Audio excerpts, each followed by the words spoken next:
This is Geometry, Unit 3, Day 6. We're working on more proofs.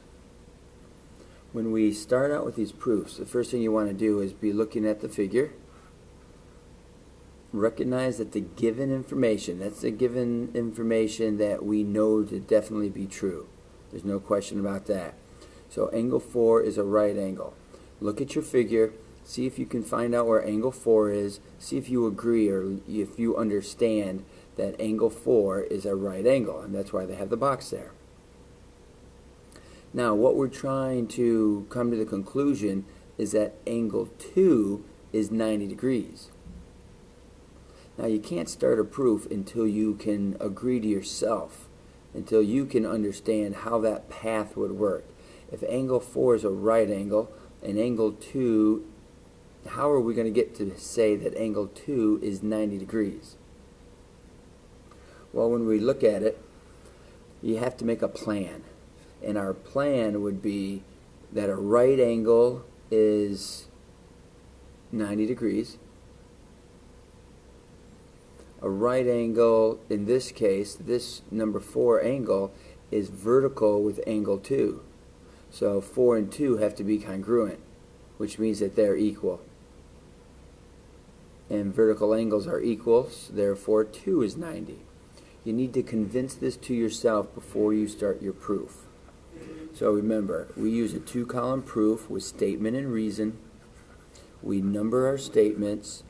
So we'll typically start right out with our given information. Angle 4 is a right angle, and that was because of the given. Statement number 2, what is a right angle? What does it mean to be a right angle? The measure of angle 4 is 90 degrees. What would be our reasoning? When we give our reasons, they are typically if-then statements. So the if has to happen earlier, and the then happens right now.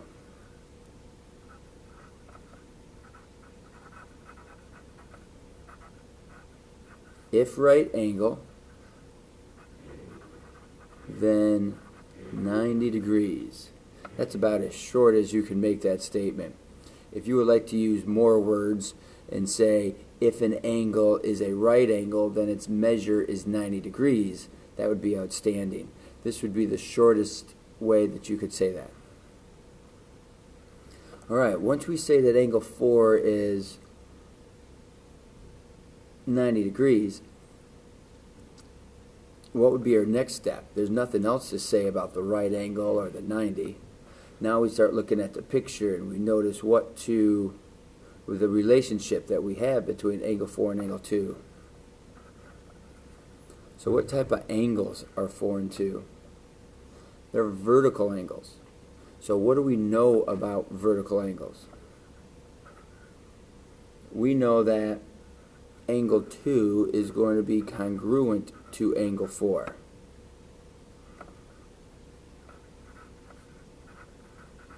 If vertical angles, now earlier I said the if has to always happen before. In this case, the if is happening all the way back to the picture. So if vertical angles, then what does that make them? What's so important or impressive about vertical angles? What's happening right now? They are congruent. If two angles are vertical, then they are congruent.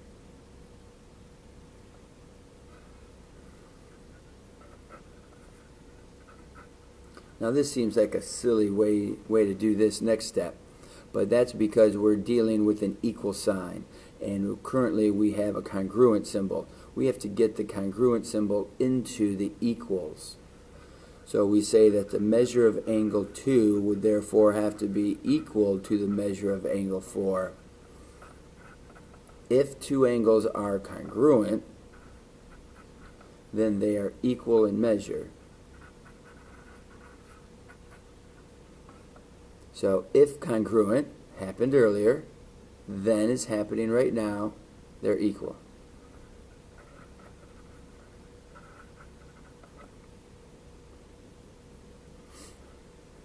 When we're doing our proof, you always want to work down and have your last statement be what you're trying to prove.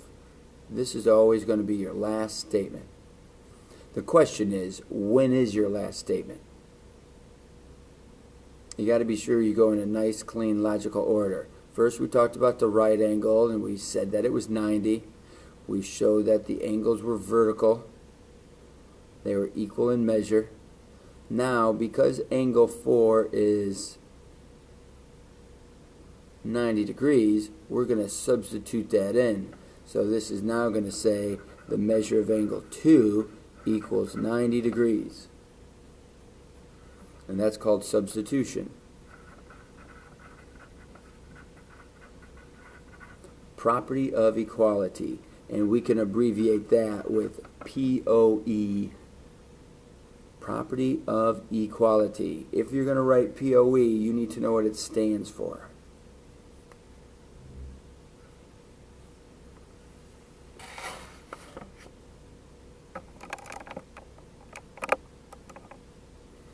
In our next proof,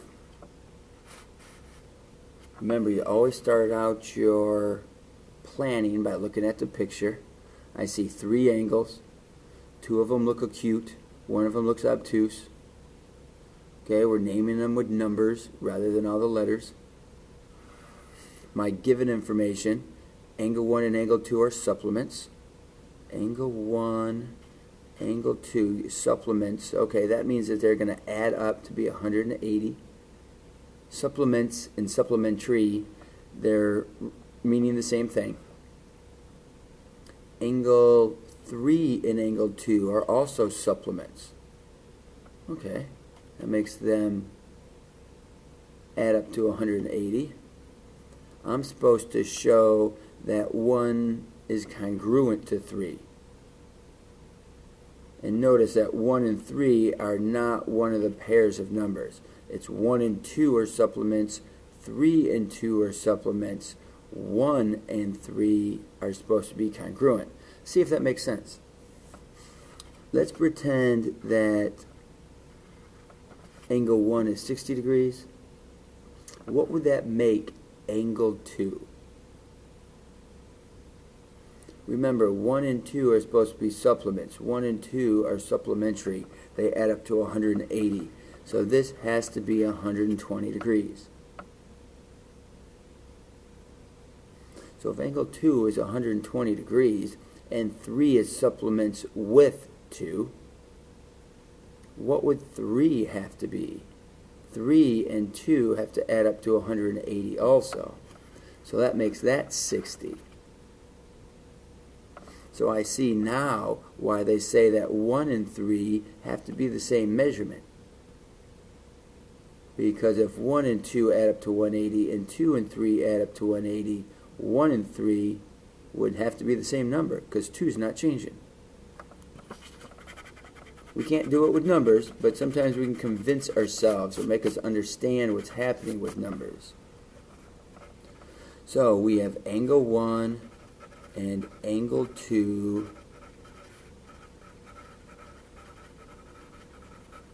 are supplements. Angle 3 and angle 2 are also supplements. That all came from the given information. Sometimes we'll use the given information all at once. In this case, because there's 2 parts of given information, you actually could have spread that out. And later I'll show you one where we spread it out.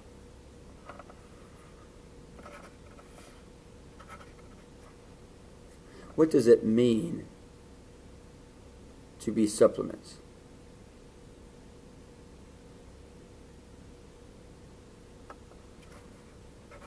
The measure of angle 1 plus the measure of angle 2 adds up to 180 degrees because they're supplementary to each other.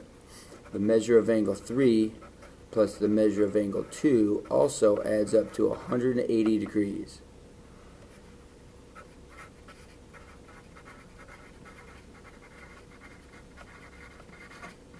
if supplementary, that happened earlier, then what's happening right now? The sum is 180.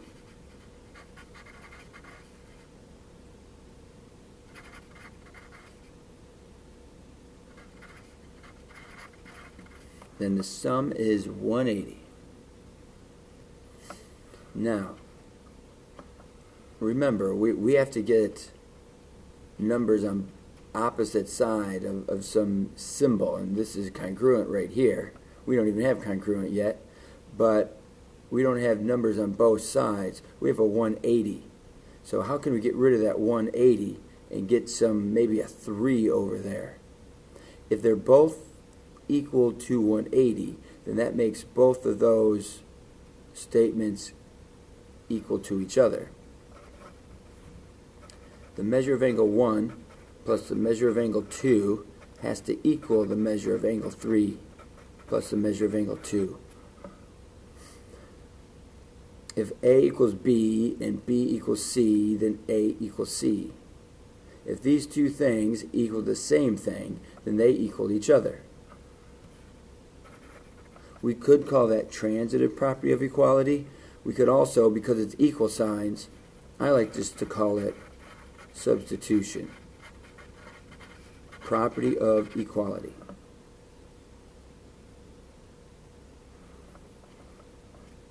Okay, now you notice that we have 1 plus 2 and 3 plus 2. Keep thinking about where we're going with this. What's our plan? Our plan is to get 1 and 3. Currently I have these 2's in the way. How can I get rid of 2's? If they're adding on both sides of the equal sign, I can get rid of those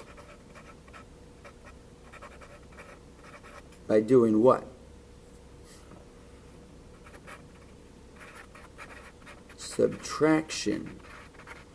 Property of equality. I subtracted the same thing from both sides of the equal sign. There wasn't any substituting. It was subtraction. And then, of course, when you're equal, we can also say that you're congruent. If your numbers are the same for angles, then your size and shape. That's what congruent means, size and shape. Equals talks about their measurement, the number that makes them.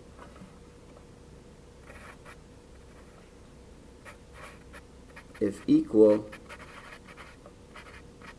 then congruent.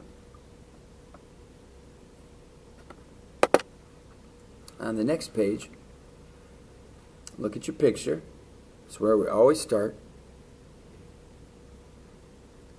I see the box in the corner for S. I see two different triangles. I see a 40 degrees and 50 degrees. Looks like those two are adding up to 90, 40 and 50. Yeah, that would add up to 90. Looking at a given information, it says that S is a right angle. Okay, I agree to that. I see that. RTS. So go from the R to the T to the S. RTS is 40 degrees. Okay. RTU.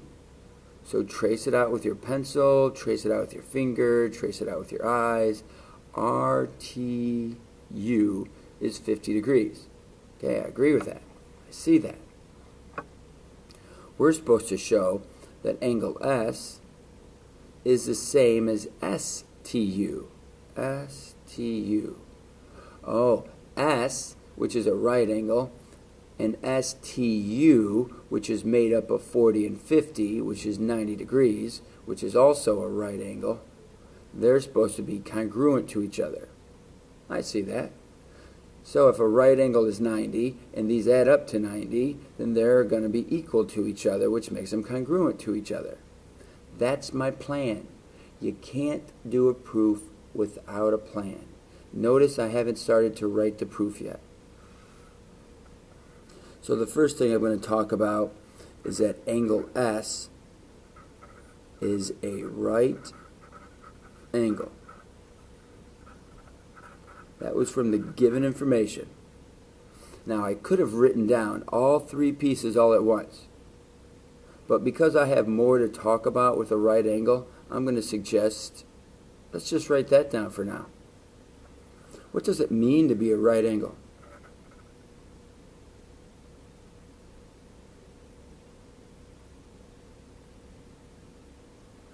The measure of angle S equals 90 degrees.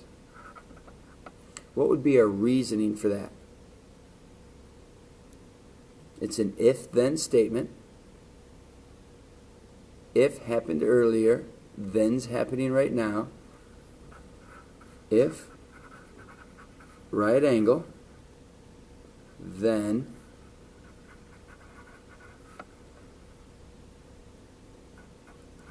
it equals 90 degrees. That angle is 90 degrees. Okay. So looking at different options that we have, we're pretty much done. There's nothing else we could talk about this right angle. The right angle is 90 degrees. Nowhere else to go, so I need some more information. So I had some choices here, but we know from the given that the measure of angle RTS equals 40. And the measure of angle RTU equals 50. That was also given information, so it's okay to write given again. If you didn't just throw it up in the very beginning, then you would show it now.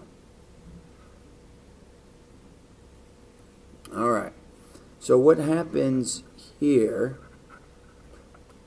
often students want to move this along a little too quick. You have to look at the little steps. That the measure of angle RTS plus the measure of angle RTU is going to equal what angle? STU. The two small parts are adding up to equal the big part.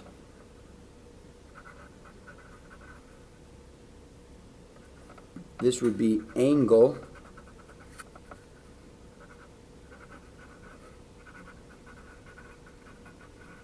addition postulate. The two small parts add up to equal the big part.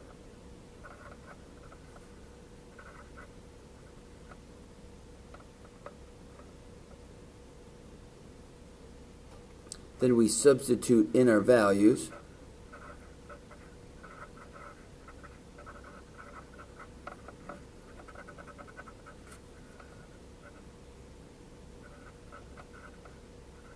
We're taking step 3 and plugging it into step 5. So we substituted it.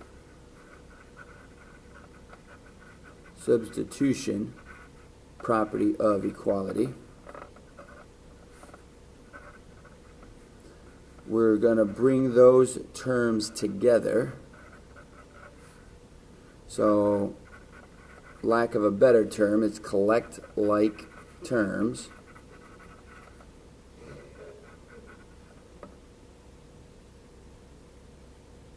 It's not addition property or anything like that because it's not to both sides of the equal sign.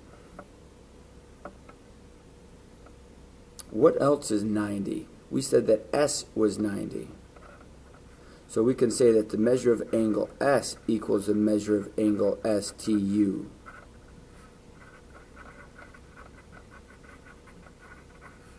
And that was by substituting in our value.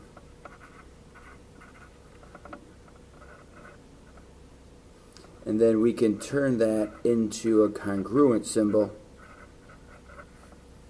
And what's our reasoning for that?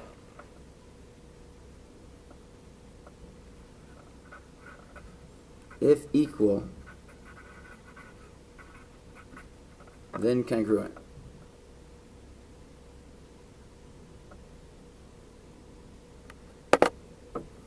Our final proof is we're looking at this picture. We see that angle 1 is supposed to be congruent to angle 2. I'm supposed to show that angle 3 and angle 4 are supplementary. So if they're congruent, I know that 2 and 4 are supplementary because they're a linear pair. They're next to each other making a straight line. So 2 and 4 are going to add up to 180. I know that 1 and 4 would therefore be supplementary by substituting it in. And 1 and 3 are the same because they're vertical, so 1 and 4 are supplementary. So, starting out with our plan, angle 1 is congruent to angle 2. That's from the given. So if they're congruent to each other, I know that that means that angle 1 equals the measure of angle 2. If congruent, then equal.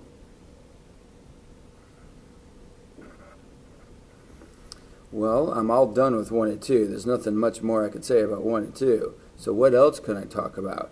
I'm noticing that 2 and 4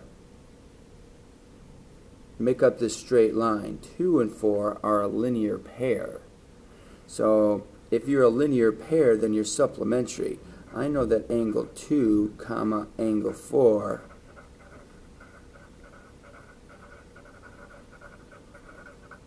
are supplementary.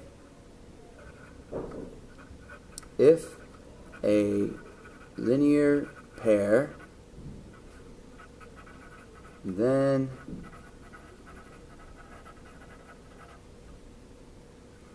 a couple extra letters in there, then supplementary. What does it mean to be supplementary?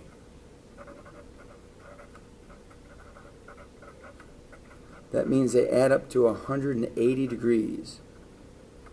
So if supplementary, then sum is 180. Some people are going to want to jump right to that step. Linear pair means supplementary, and supplementary means two angles add up to 180. Well, in this case, I know that 1 can be substituted into that. The measure of angle 1 plus the measure of angle 4 equals 180.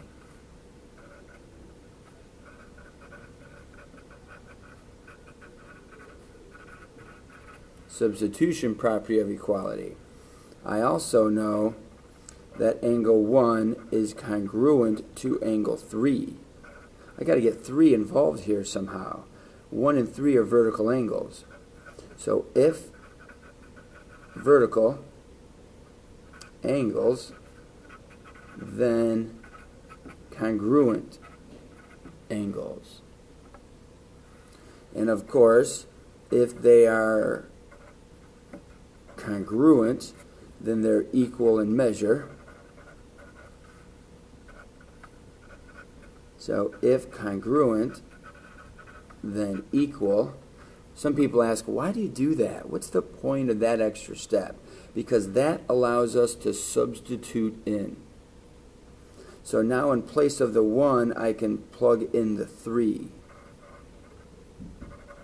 Measure of angle 3 plus the measure of angle 4 is now 180.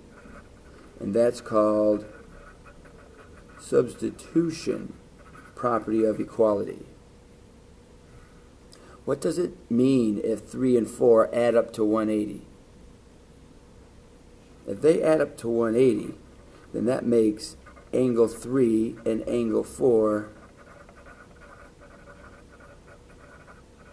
supplementary.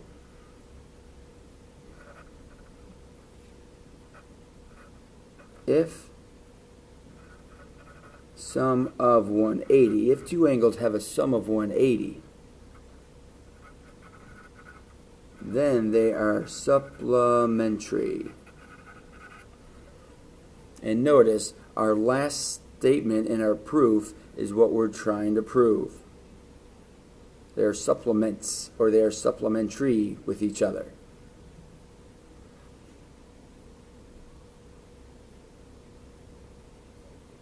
Enjoy.